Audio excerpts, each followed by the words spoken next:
Well, I was born in Chicago. My dad worked for the railroad. My mother worked in the sweatshops.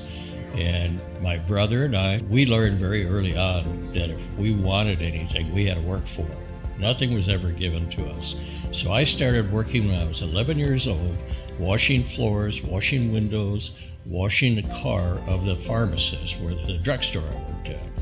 So many years I thought I was going to be a pharmacist until one day I read a magazine and talked about a guy by the name of Charlie Steen that discovered a $9 million deposit of uranium in Utah. And I said, oh, that's for me.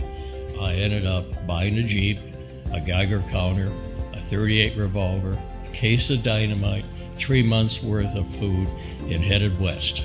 I ended up living on a mountain for several years in Montana. And then one thing led to another, and I spent about 5 years in Mexico developing land until an associate of mine said, I need help in a little place called Breezy Point, Minnesota. When I got here at Breezy Point, it was a seasonal resort, shut down right after Labor Day, and I came up to help turn it around. The first thing we tried to do is have it open year-round, and that didn't work because there was nobody up here in the wintertime. So then we brought the concept that I learned while working in Mexico of timesharing, and it was unheard of at that time. And we gradually turned Breezy Point into a prosperous year-round resort, thanks to things like golf, timesharing, conventions, weddings, and the latest is hockey. The winter business for the resort was very limited. You couldn't depend on Minnesota winters. If there was no snow, there was no snowmobilers. Until Bob came up with the idea of constructing an ice arena. That not only provided the resort with the financial need and income, but it also gave us the opportunity to have year-round employees. It has gotten so big and so large that now we have to build an additional ice arena at Breezy Point. There is definitely a need.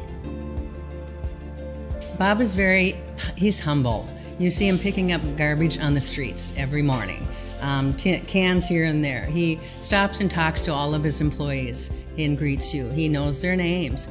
Everybody appreciates being recognized and being known. There's 3 things in life that I think are important. One is you need something to do. You need something to look forward to. And you need someone to love. I am fortunate I've had all 3. There's so many lessons that he's provided me, but the lesson of just being compassionate and friendly and listening to people, listening to the staff, listening to our co-workers, what they need, what they want, what they're struggling with, just taking the time to give everybody appreciation and give everybody the chance to speak their mind. He has given people, thousands of people, their first job.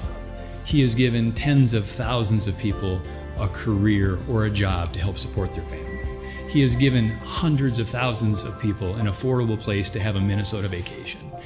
If there's anybody that has earned this award, it's been Robert Spizzo. And he's taught me to never give up. Never give up.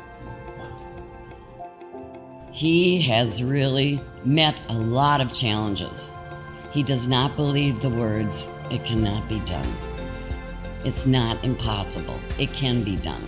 And he has done a lot of impossible things.